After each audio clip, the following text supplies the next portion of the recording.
আর মাত্র হাতে গোনা কয়েকদিন পরেই শুরু হচ্ছে ২৪ লোকসভা নির্বাচন। রাজ্যে এখন নির্বাচনের আবহ, কিন্তু এই আবহে এবার নির্বাচন কমিশনের সামনে নতুন প্রতিবন্ধকতা। ১০% স্পর্শকাতর বুথের সংখ্যা বেড়ে দাঁড়িয়েছে ১০০%। কমিশনের নজরে সমস্ত বুথই চিহ্নিত হয়েছে স্পর্শকাতর হিসেবে। ফলত ১০০% কোম্পানি দিয়ে যে ভোট করতে চেয়েছিল নির্বাচন কমিশন, সেটাই এখন উল্টে প্রতিবন্ধকতা সৃষ্টি করছে। পাশাপাশি ইতিমধ্যেই রাজ্যের বিভিন্ন এলাকায় একাধিক ভোট পূর্ববর্তী হিংসার খবর উঠে আসছে প্রকাশ্যে।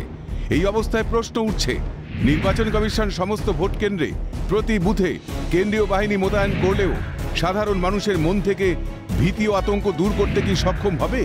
প্রসঙ্গত ২০২৩-এর পঞ্চায়েত নির্বাচনে কেন্দ্রীয় বাহিনীর মোতায়েনের পরও পোলিং এজেন্ট নিহত হয়েছিলেন কোচবিহারে। ঘটনায় তোলপাড় হয়েছিল গোটা রাজ্য। শীতলকুচির সীতায়ে পোড়ানো হয় ব্যালট বাক্স।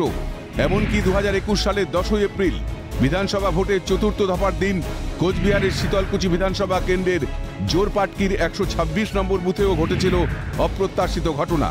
গুলিকাণ্ডে মৃত্যু হয়েছিল ৪ জনের। নির্বাচন কমিশন সূত্রে খবর, কোচবিহারে এবারেও অশান্তি হবেই, কিন্তু তা আটকানোর কোনো রাস্তাই খুঁজে পাচ্ছে না কমিশনের কর্মকর্তারা।